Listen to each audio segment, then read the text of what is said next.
আচ্ছা, কালকে বলছিলাম যারা তামাত্তু হজ করবেন তারা তো ঢাকা থেকে উমরার এহরাম বেঁধে গেলেন, গিয়া ফরজ তওয়াফ করলেন, উমরার সাফা মারওয়ার সাই ওয়াজিব করলেন, এরপর মাথা কামাইলেন, বাস উমরা শেষ। আর মহিলারা সাফা মারওয়ার সাইয়ের পরে মাথার চুলের আগার থেকে একটু চুল কাটবে কেচি দিয়ে, বাস তার ওয়াজিব আদায় হয়ে গেল।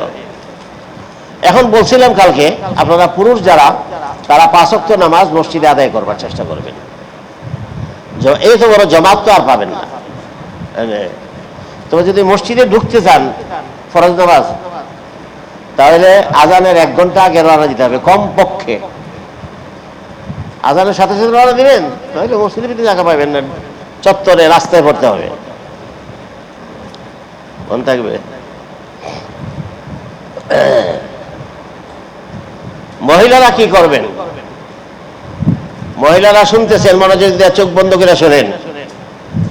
আপনারা এই বাকি কয়দিন হজের আগ পর্যন্ত মসজিদে 5 ওয়াক্ত আপনারা যাবেন না।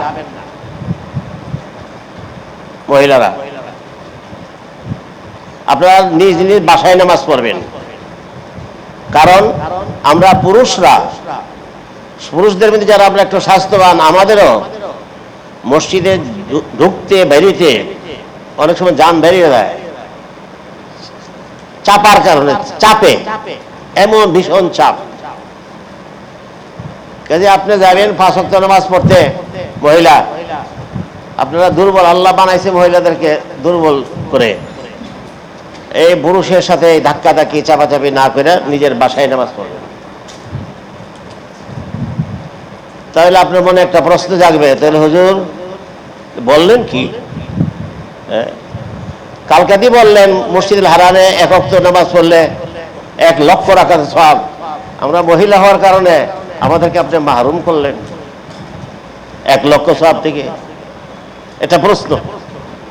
এই প্রশ্নের জবাব হইল এই, মহিলাদের জন্য আপনারা যদি যে বাসায় যে হোটেলে উঠবেন ওখানে যদি নামাজ পড়েন মহিলাদের রুমে, তাহলে আমরা পুরুষরা ধাক্কাধাক্কি ঠেলাঠেলি করে মসজিদে গিয়া 1 রাকাতে 1 লক্ষ রাকাতের সওয়াব পাইলাম, 1 ওয়াক্তে 1 লক্ষ ওয়াক্তের সওয়াব পাইলাম। আপনাদেরকে রব্বুল আলামিন বাসায় নামাজ পড়ার কারণে 1 ওয়াক্তে 1 লক্ষ ওয়াক্তের সওয়াব বাসায় টেবিল করে বাড়ি দিয়ে পাঠিয়ে দিবেন।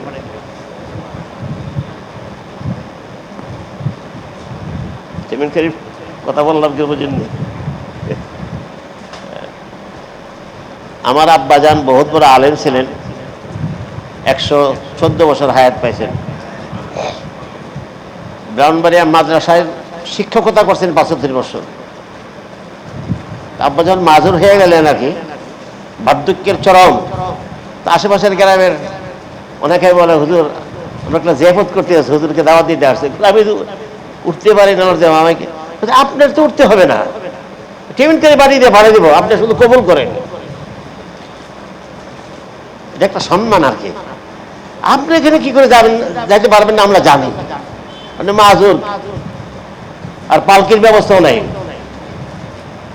আমরা টেবিলকে দিয়ে পাঠাই দেবো, আপনি খালি কবুল করেন। তো মহিলারা,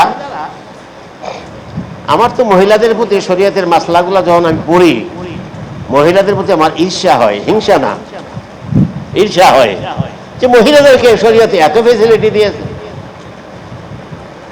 তো মহিলারা যদি বাসায় নামাজ পড়েন, তাহলে আমরা পুরুষরা এই প্রখর রৌদ্রের জোহর আসরের সময় ঠেলাঠেলি ধাক্কাধাক্কি করে মসজিদুল হারামে গিয়ে বা চত্বরে গিয়ে জামাতে নামাজ পড়লাম, 1 ওয়াক্তে 1 লক্ষ ওয়াক্তের সওয়াব পাইলাম।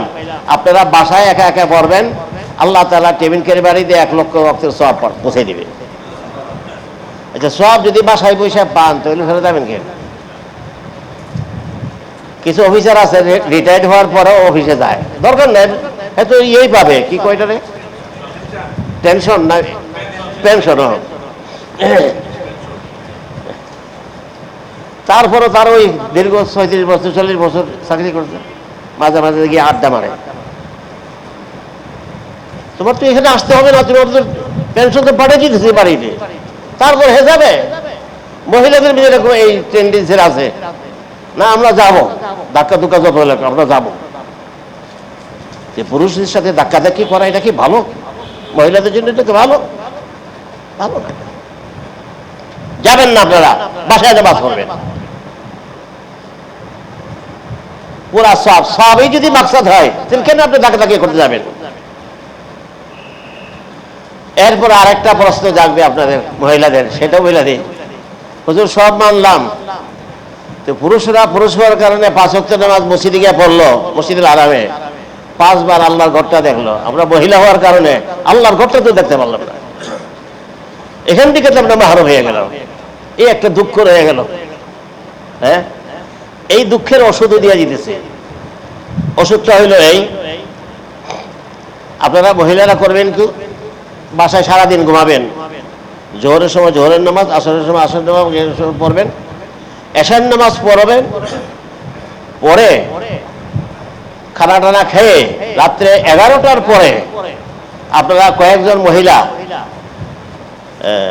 একসাথে মসজিদের হারামে যান।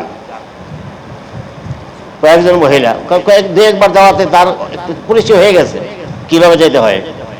আপনারা কয়েকজন যান, কখন? রাত্রে 11টার পরে গিয়ে আল্লাহর ঘরে তাওয়াফ করেন, নফল তাওয়াফ করেন।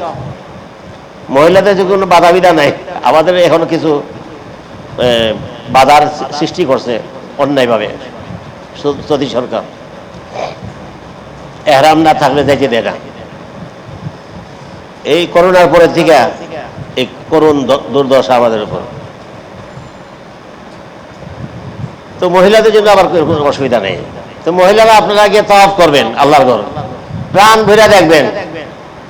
একটা তাওয়াফ শেষ করে 2 রাকাত ওয়াজিব নামাজ পড়া একজন বললেন, আপা চলেন না আরেকটা তাওয়াফ করে, আরেকটা তাওয়াফ করেন। আরেকটা তাওয়াফ করে 2 রাকাত নামাজ পড়া এখন বললেন, আপা চলেন না আরেকটা তাওয়াফ করি, করেন।